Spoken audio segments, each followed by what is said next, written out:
আমাদের পৃথিবীর শেষ প্রান্তে দক্ষিণ মেরুতে ঘুমিয়ে আছে এক সাদা দৈত্য অ্যান্টার্কটিকা, এক বিশাল বরফের মহাদেশ যা আমাদের গ্রহের জলবায়ুকে নিয়ন্ত্রণ করে। কিন্তু কি হবে যদি এই গোমান্ত দৈত্য হঠাৎ জেগে ওঠে? যদি এর সমস্ত বরফ এক মুহূর্তে গলে যায়? আপনার কি মনে হয় শুধু কয়েকটা উপকূল শহর ডুববে? সত্যিটা এর চেয়েও অনেক বেশি ভয়ঙ্কর। এটি হবে এক গ্লোবাল ডিজাস্টার যা আমাদের চেনা পৃথিবীকে চিরতরে বদলে দেবে। এটা কি শুধু একটা দুঃস্বপ্ন, নাকি আমাদের ভবিষ্যতের করুণ পরিণতি? চলুন আজ সেই শীতল সত্যের মুখোমুখি হই। এটি একটি অসাধারণ প্রশ্ন। প্রথমেই জানতে চাই, অ্যান্টার্কটিকা আমাদের জন্য এতটা গুরুত্বপূর্ণ কেন? এর বরফ নিয়ে এত আলোচনার কারণ। অ্যান্টার্কটিকা শুধু বরফের একটি বিশাল স্তূপ নয়, এটি আমাদের পৃথিবী গ্রহের প্রাকৃতিক এয়ার কন্ডিশনার এবং জলের ব্যাংক। আসুন কিছু সত্য জেনে নিই। অ্যান্টার্কটিকা একটি মহাদেশ যা এশিয়া, আফ্রিকা, উত্তর আমেরিকা এবং ইউরোপের চেয়েও বড়। এর বরফের সাদা চাদর এতটাই বিশাল যে এটি পৃথিবীর মোট বরফের প্রায় 90% এবং পৃথিবীর মোট মিষ্টি জলের প্রায় 70% ধারণ করে। ভাবুন, পৃথিবীর সমস্ত নদী, হ্রদ এবং ভূগর্ভস্থ জলের চেয়েও অনেক মিষ্টি জল ওখানে বরফ আকারে জমা আছে। এর বরফের গড় পুরুত্ব প্রায় 2 কিলোমিটার বা 1.3 মাইল।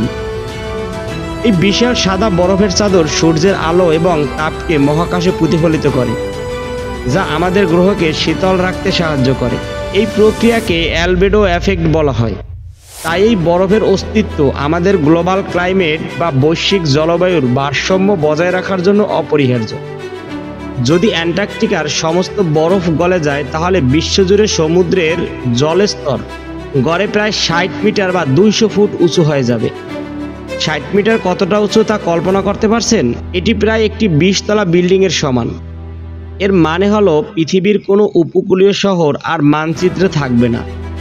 আমাদের অতি পরিচিত কলকাতা এবং মুম্বাই শহর দুটি পুরোপুরি জলের নিচে চলে যাবে। আর আমাদের বাংলাদেশের একটি বিশাল অংশ, যার মধ্যে রাজধানী ঢাকাও রয়েছে, তা বঙ্গোপসাগরের অংশ হয়ে যাবে। মালদ্বীপের মতো রাষ্ট্রগুলোর কোনো অস্তিত্বই থাকবে না। বিশ্বের প্রায় সমস্ত বড় এবং অর্থনৈতিকভাবে গুরুত্বপূর্ণ শহরগুলো হারিয়ে যাবে। ফ্লোরিডা, নেদারল্যান্ডসের জায়গাগুলো মানচিত্র থেকে মুছে যাবে। এর ফলে ইতিহাসের সবচেয়ে বড় শরণার্থী সংকট তৈরি হবে। কোটি কোটি মানুষ তাদের বাড়িঘর হারিয়ে অভ্যন্তরীণভাবে বাস্তুচ্যুত হবে, যা বিশ্বজুড়ে সংঘাত এবং বিশৃঙ্খলার জন্ম দেবে। এটি হবে এক সত্যিকারের ডুবন্ত বিশ্ব, যখন অ্যান্টার্কটিকার সাদা বরফ থাকবে না, তার জায়গা থাকবে নীল মহাসাগর। এই নীল জল সূর্যের তাপকে প্রতিফলিত না করে শোষণ করা শুরু করবে। এর ফলে পৃথিবীর তাপমাত্রা আরও দ্রুত বাড়তে শুরু করবে। এটি একটি ভয়ঙ্কর চক্র তৈরি করবে, যাকে বলে পজিটিভ ফিডব্যাক লুপ। অর্থাৎ গরমের কারণে বরফ গলবে এবং বরফ গলার কারণে পৃথিবী আরও গরম হবে। অ্যান্টার্কটিকার বরফ গলা ঠান্ডা এবং মিষ্টি জল উত্তর দিকে প্রবাহিত হয়ে বিশ্বের মহাসাগরীয় স্রোতকে নিয়ন্ত্রণ করবে। এই স্রোতগুলো যেমন সারা বিশ্বে তাপমাত্রা ভারসাম্য বজায় রাখে। হঠাৎ করে এত বিপুল পরিমাণ ঠান্ডা ও মিষ্টি জল এই স্রোতগুলোকে থামিয়ে দিতে পারে বা তাদের গতিপথ বদলে দিতে পারে। এর ফলে ইউরোপ ও উত্তর আমেরিকার মতো জায়গাগুলো হঠাৎ করে বরফের যুগে প্রবেশ করতে পারে। আর অন্যদিকে গ্রীষ্মমণ্ডলীয় অঞ্চলগুলোতে ভয়াবহ দাবানল এবং খরা দেখা দেবে। আমাদের পরিচিত আবহাওয়া এবং ঋতুচক্র পুরোপুরি ধ্বংস হয়ে যাবে। আর এই ঘটনার ফলে সমুদ্রের প্রাণী এবং সামরিক বস্তুতন্ত্রের কি হবে?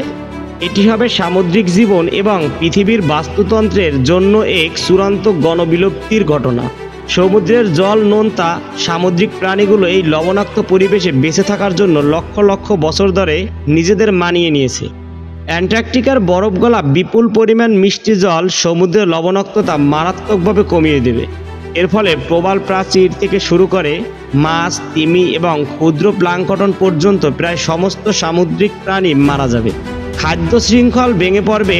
যেহেতু সামুদ্রিক জীবন ধ্বংস হয়ে যাবে, তাই এর উপর নির্ভরশীল কোটি কোটি মানুষ এবং অন্যান্য প্রাণী ভয়াবহ খাদ্য সংকটে পড়বে।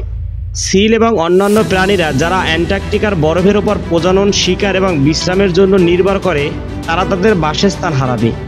এই প্রজাতিগুলো চিরতরে বিলুপ্তি হয়ে যাবে। অ্যান্টার্কটিকার বরফের চাদরে শুধু জমাট বাঁধা জল নয়, এটি একটি টাইম ক্যাপসুলও বটে। এর গভীরে এমন কিছু জিনিস লুকানো আছে যা বেরিয়ে এলে পরিস্থিতি আরও ভয়াবহ হবে।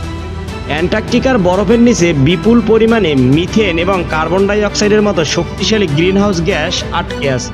বরফ গলে গেলে এই গ্যাসগুলো বায়ুমণ্ডলে নির্গত হবে এবং গ্লোবাল ওয়ার্মিংকে আরও বহুগুণে বাড়িয়ে দেবে। লক্ষ লক্ষ বছর ধরে বরফের গভীরে অজানা সব ভাইরাস ব্যাকটেরিয়া হিমায়িত অবস্থায় টিকে আছে। বরফ গলে গেলে এই প্রাচীন জীবাণুগুলো পরিবেশে ছড়িয়ে পড়তে পারে। যেহেতু আমাদের শরীরে এদের বিরুদ্ধে কোনো প্রতিরোধ ক্ষমতা নেই, তাই এর ফলে এমন ভয়ঙ্কর মহামারী ছড়িয়ে পড়তে পারে যা কোভিড-19-এর চেয়েও হাজার গুণে বেশি মারাত্মক হবে। এই পুরো দৃশ্যপট তো খুবই ভয়ঙ্কর। এটা কি শুধুই কল্পনা, নাকি এর কোনো বাস্তব ভিত্তি আছে? বিজ্ঞানীরা কি বলছে? হঠাৎ করে সমস্ত বরফ গলে যাওয়াটা একটি অলৌকিক বিষয়, যা একদিনে ঘটা সম্ভব নয়। এর জন্য হাজার হাজার বছর সময় লাগতে পারে। কিন্তু ভয়ঙ্কর বাস্তবতা হলো এই প্রক্রিয়াটি ইতিমধ্যে শুরু হয়ে গেছে। গ্লোবাল ওয়ার্মিংয়ের কারণে অ্যান্টার্কটিকার বরফ এখন আগের থেকে অনেক দ্রুত গলছে। নাসা এবং অন্যান্য মহাকাশ সংস্থার স্যাটেলাইট ডেটা পরিষ্কারভাবে দেখা যাচ্ছে যে পশ্চিম অ্যান্টার্কটিকার হোয়াইটস গ্লেসিয়ার, যাকে কিয়ামতের হিমবাহ বলা হয়, সেটি খুব দ্রুত গলছে এবং এর পতন ইকা সমুদ্রের জলের স্তরকে কয়েক ফুট বাড়িয়ে দিতে পারে। সুতরাং আমরা যে ভয়ঙ্কর ভবিষ্যতের কথা আলোচনা করলাম তা হয়তো একদিনে ঘটবে না, কিন্তু আমরা যদি এখনই সচেতন না হই তাহলে আমরা সেই পথেই এগিয়ে চলছি। তাহলে অ্যান্টার্কটিকার বরফ গলে যাওয়া মানে শুধু কয়েকটি শহর ডোবা নয়, এর মানে হলো এক বিশৃঙ্খলা আবহাওয়া, মৃত মহাসাগর, বিলুপ্ত বাস্তুতন্ত্র এবং এক অনিশ্চিত মানব সভ্যতা। এই বরফের সাদা চাদরটি আমাদের গ্রহের রক্ষা কবচ, আর আমরা আমাদের কার্যকলাপের মাধ্যমে সেই কবচটিকে একটু একটু করে ধ্বংস করে দিচ্ছি। এই থট এক্সপেরিমেন্ট বা চিন্তার পরীক্ষাটি আমাদের জন্য একটি চূড়ান্ত সতর্কবার্তা। আমাদের আজকের এই আলোচনা যদি আপনাকে ভাবতে সাহায্য করে তাহলে ভিডিওটি অবশ্যই লাইক করুন এবং আপনার বন্ধুদের সাথে শেয়ার করুন। আপনার শহর কি এই সম্ভাব্য বিপর্যয় থেকে নিরাপদ? আমাদের কমেন্ট করে জানান।